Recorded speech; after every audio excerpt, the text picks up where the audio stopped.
honey, this is Jennifer, and I'm going to go over the Circuit Work It choreography with you. Your video or your workout is shorter than mine, so there's 8 segments, including a warm-up and a cool-down. And you can mix them, you can match them, you can go in the order that you're going to receive by the email. You don't have to do all the variations. This is just a lot of information for you. So whether you're doing the hour-long one or the hour-and-a-half-long one, which is what I need to do, you can pick and choose from wherever you want. So the warm-up is pretty simple, and I don't know if you can hear the music in the background, but it's about 128 or so. So it's just going to be starting with a march, slowly coming up and over the head and back down. And we're going to do that a couple times, much as you want, okay? Then take it to an upright row with a hamstring curl and a hold. This is kind of fun, a little bit jazzy. 1, 2, good, 2 more, and hold it here, okay? Much as you want. I'm going to do it 2 more. 1, 2, 3, 4, and hold. And then what I want you to do is just lunge, drive the blade. So lunging right and left, warming up the inner thighs. Okay, and you're driving the blade forward. So it's doable. Okay, and then you're going to bring it in and lunge it back. Lunge and forward and lunge. As many of these as you'd like to. Lunge and forward and wide stance. This is getting to get them right here. Ab, hip and thigh. Nice core warm up. 4, 3, 2, and then you can start over with all of that. So that is the warm up sequence. We're just going to set the blade down and maybe do some shoulder stretches. As you know, the blade's really shoulder intensive, so you want to make sure to do those. Obviously triceps, and then grabbing the stability ball, and this one's a little flat. Really good hip flexor stretches would be here, supported stretches, seated hamstring stretches, etc. Okay, and then the first segment, so this is segment 1, is we're going to grab the ball and we're going to go to the wall. Depending on your conference setting, some rooms are great. They have a ton of wall space, some don't. So if you don't have a space or it's got a ballet bar in it or something and you can't use a wall, this can all be done in the middle of the floor. But I like the wall. So we're going to step out. The ball is in the low part of your back. And we're just going to take them through some squats. I like to flex my feet, drawing the quads up away from the knee. Abs in tight, obviously. And then we go and we drive. Okay? So chest press is variation 1. You can add pulses, just keep them down here. Then narrow wedge, ab crunch, okay? So lots of variations. You can even do overhead here. So just progress, make it harder and harder and harder. You can narrow their base of support. Lunge against the wall, step out with one foot, put the other heel against the wall, gonna kind of hop out. Now, when you lunge down and up, you want to really concentrate on this back leg, getting really drawn up. And then you can add your chest press. So it's a hamstring exercise on the front leg, quad exercise on the back. Okay, hold it, same variations, and then obviously switch sides, okay? Now, excuse the view, but calves. You're going to have them put the ball in their sternum right here. And you can do a tricep press, just like that, tricep press, one leg at a time. Okay, so that's the first segment. As many variations and as long as you want.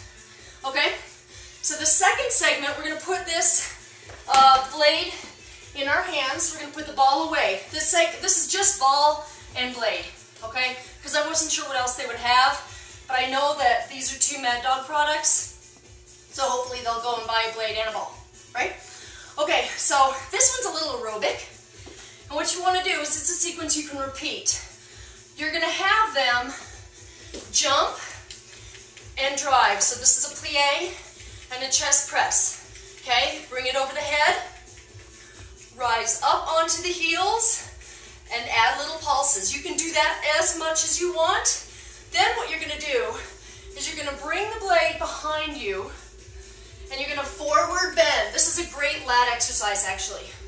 And you can hold this as long as you'd like to, and then have them jump into a tricep press, okay? And then you can just repeat it. So it's here, here, sweep, drive, jump, tricep. Great for the legs, great for the heart. We'll get them going. Lots of arm work as well. So that's segment 2. Segment 3. We want to get them off of their legs a little bit, so this is a little bit of seated work on the ball. Once again, this ball is a little small for me. But, so you want to get them going into a chest press. The wider the base of support, the easier it's going to be on the ball, okay? So you can start here, you can go here, you can go here, right? Both sides. So chest press. And lots of ab crunch variations, wide, narrow, one leg, okay? Right? And then what we're going to do is we're going to walk out into a shoulder bridge. So you want to have them tuck their pelvis and walk out into the bridge, and this is going to activate hamstrings again. And once again, wide versus narrow versus one leg at a time, which is really going to challenge. And once again, out here, variations here, here, here, and here, okay? So, as a general rule, when you have, when you add a balance or a resistance challenge, take the other challenge wider, okay? So if I'm going to go here when I'm in a bridge, I don't want to set them up for failure. And that's the nice thing about this, circuit, is that everybody's going to be doing the same thing at once. And so you can say, listen, if you're out in the bridge and you're wide feet and I start you on this, feel free to stay there. Option B would be to narrow the base of support. So you give everybody in the room an option, right? You tell them, we're going to make it harder now, but you can keep it wherever you want. So everybody feels like they succeed and get challenged at the same time. So, shoulder bridges, variations, right? Narrowing one leg. And so the last part is seated adduction. So you want to have them sit with a straight line from their hips to their knees. And obviously, you teach Pilates, so you know about the ribs. Over the hips. And then squeeze, release. Squeeze and release. While you do the variations. And then just have them hold and hold, and by that time they should be tired. They should be tired. So that's the ball sequence. So then we're going to roll the ball out of the way. Oh, and I would definitely do you know, hamstrings here. If you roll forward, you can get a nice adductor stretch on the ball. So a little bit of relief there. Not too much though. This is a circuit class, so it keeps it working, keeps it moving, right? The next one is for the biceps, and it's a combination of balance and bis. So we're going to start with a nice low squat. I'm really sore. Nice low squat and a curl. You can keep them here as long as you want, okay? Maybe even a whole minute. Then you're going to rise up. We're going to try some extensions. So it's 1, 2, 3, sit, 1. Okay, 1, 2, 3, sit. If somebody doesn't want to do that, they can just do that. Okay? 1, 2, 3. With a squat in the middle. Then you're going to rise up and have it hold it here. And you can do a releve if you'd like to. That's also challenging. And then what we want to do to switch sides is you want to come into a tree.